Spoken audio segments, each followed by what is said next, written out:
ஆளுமைமிக்க அரசியல்வாதியாக pure politics பயிற்சி பட்டறை நேரடி இணைய வழி வகுப்புகள் உங்கள் சீட்டிற்கு முந்துங்கள் 7338824242.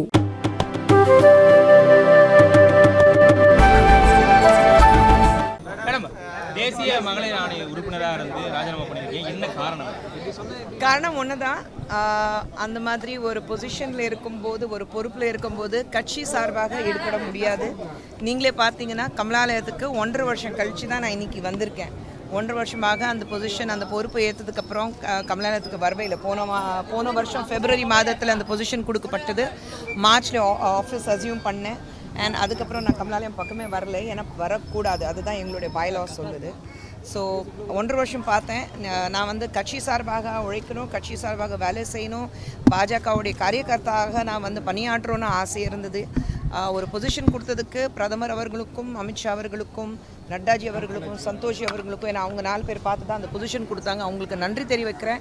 ஆனால் என்னுடைய மனசு, என்னுடைய கவனம் ஃபுல்லாகவே அரசியல் தான் இருக்குது. அப்படி இருக்கும்போது நான் இங்கே வந்து காரியகர்த்தாக, பாஜகவோட காரியகர்த்தாக வேலையை செஞ்சால் தான், பணியாற்றுறதான் எனக்கு வந்து முழு திருப்தியாக இருக்குது.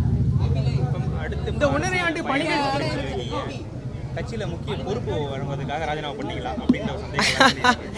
எப்போவுமே ஒரு பேரம் பேசிட்டு நான் வாழ்க்கையில் நடக்கிறது கிடையாது. நான் வந்து கட்சிக்காக பணியாற்றும், அது மட்டும்தான். கட்சிக்காக என்னால் வந்து எங்கேயுமே வந்து ஒரு டெலிவிஷன் டிபேட்ஸ்லையும் என்னால் கலந்துக்க முடியல. ஒரு பேச்சு திறமை இருக்குது. நான் அப்படி இருந்தோம், நேஷ்னலியும் ஒரு லோக்கலின்னு வந்து எங்கேயுமே வந்து கட்சி சப்போர்ட் பண்ணிவிட்டு, பிரதமர் சப்போர்ட் பண்ணிவிட்டு என்னால் வந்து அதில் ஈடுபட முடியல. ஸோ ஐ திங்க் இப்போது வந்து கொஞ்சம் ஃப்ரீயாக இருக்கேன். ஸோ இப்போது முழு மனசோட கட்சி சார்பாக எங்கெல்லாம் குரல் கொடுக்கணும், எந்தெந்த இடத்துக்கு போகணும், அது எல்லாமே கட்சி சார்பாக நான் இனிமேல் இறங்க போகிறேன். ஏனுங்க, அப்படியெல்லாம் ஒன்றும் கிடையாது. அதான் சொன்னேன், ஒரு பேரம் பேசிட்டு இது கொடுத்தாதான் அதுன்னா அப்படி என்றைக்குமே கிடையாது. கட்சி நம்பி, பிரதமர் நம்பி நம்ம இங்கே வந்திருக்கோம். ஸோ பாஜக மாதிரி ஒரு மிகப்பெரிய கட்சி நம்ம வந்து அது கடந்த 10 ஆண்டுகளாக நம்ம பார்த்திங்கன்னா பாரத தேசம் வந்து எந்த அளவுக்கு முன்னேறி இருக்கு. நம்மளுடைய பிரதமர் நரேந்திர மோடி அவர்கள் இன்றைக்கும் உரையாற்றும் போது எவ்வளோ விஷயங்கள் அவர் பேசியிருக்கிறாரு. ஸோ அப்படி இருக்கும்போது எப்படி ஒரு நாடு முன்னேறணும், இன்றைக்கி நாளைக்கு நம்ம நாடு எப்படி இருக்க போகுதுங்கிறது முக்கியம் கிடையாது.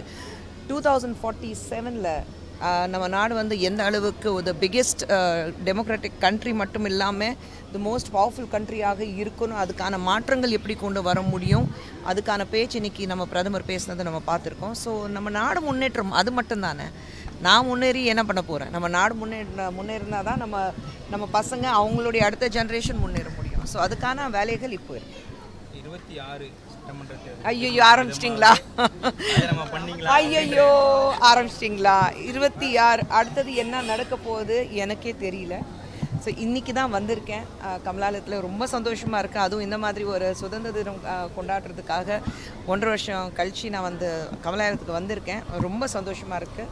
அண்ட் அந்த தேசிய கொடி ஏற்றும் போது ரொம்ப பெருமையாக இருக்குது. ஏன்னா அண்ணாமலைஜி ரொம்ப நாள் கழிச்சு தான் நான் பார்த்தேன், அதுவும் கமலாலயத்தில்.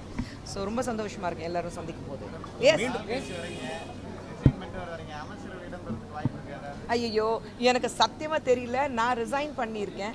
நீங்கள் ரிசைன் பண்ணுங்கன்னா யாருமே என்கிட்ட சொல்லலை. ஆனால் ரெசிக்னேஷன் வந்து கிட்டத்தட்ட ஒரு 6-7 மாதத்துக்கு முன்னாடியே நான் வந்து பேச ஆரம்பிச்சிட்டேன். ஏன்னா NCW அந்த பொசிஷனில் இருக்கும்போது என்னால் வேலை செய்ய முடியல. ஸோ அதனால தான் நான் அப்போவே வந்து நட்டாஜிக்கிட்டேயும், சந்தோஷிக்கிட்டேயும் அண்ட் அமித்ஷா அவர்கள்கிட்டையும் நான் வந்து மெசேஜ் அனுப்பிச்சிருந்தேன். நட்டாஜி சந்தோஷி நேராக பார்த்து நான் பேசினேன். அப்போவே சொன்னேன், கொஞ்சம் டைம் கொடுங்க சொல்லிட்டு இருந்தாங்க. இப்போ போன மாதம் நான் போய் ரெசிக்னேஷன் கொடுத்துட்டேன். சரி இப்போ கொடுங்கன்னா சொன்னாங்க. ஸோ நான் போன மாதம் ரெசிக்னேஷன் கொடுத்துட்டேன். நேற்று தான் அக்செப்ட் பண்ணியிருக்காங்க. 1 மாதம் கழிச்சு தான் அவங்களே ரெசிக்னேஷன் அக்செப்ட் பண்ணியிருக்காங்க. தேசிய தலைவர்கள் ஏதாவது அறிவுறுத்தல் ஏதாவது கொடுக்கப்பட்டாங்களா மேடம்? நீங்கள் ராஜினாமா செய்ய போகிறேன்னு சொன்ன உடனே இது நீங்கள் இப்போ பொறுப்பில் ராஜினாமா செய்யும்போது தேசிய தலைவர்கள், பாஜக தேசிய தலைவர்கள் ஏதாவது உங்கள்கிட்ட பேசினாங்க? இல்லையே, அவங்களுக்கு தெரியும் நான் ராஜினாமா பண்ண போகிறேன். நான் தெரியும், ஏன்னா ராஜினாமா கடிதம் கொடுக்கும்போது நான் சொல்லி தானே கொடுத்தேன். ஸோ அதுக்கப்புறம் மறுபடியும் என்கிட்ட பேசணும்னு அவசியமே கிடையாது. நீங்கள் ராஜினாமா செய்ததுக்கு பிறகு சமூக வலைத்தளங்களில் நீங்கள் கூட போட்டுருந்தீங்க திமுகவினர், என்ன காரணம்? பயம்.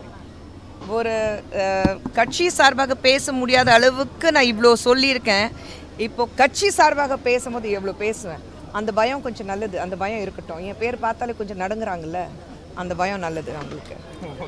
நான் சிம்பிளான விஷயம் சொல்கிறேன். மடியில் கனம் இருந்தால் தான் அந்த பயம் இருக்கும். மடியில் எவ்வளோ கனம் இருக்குது அதை திமுக காரங்களுக்கு தெரியும். அந்த பயத்தில் தான் பேசிகிட்டு இருக்காங்க. பேசிட்டோம், இதுக்கப்புறம் தான் விளையாட்டு ஆரம்பிக்க போகுது. ஓகே.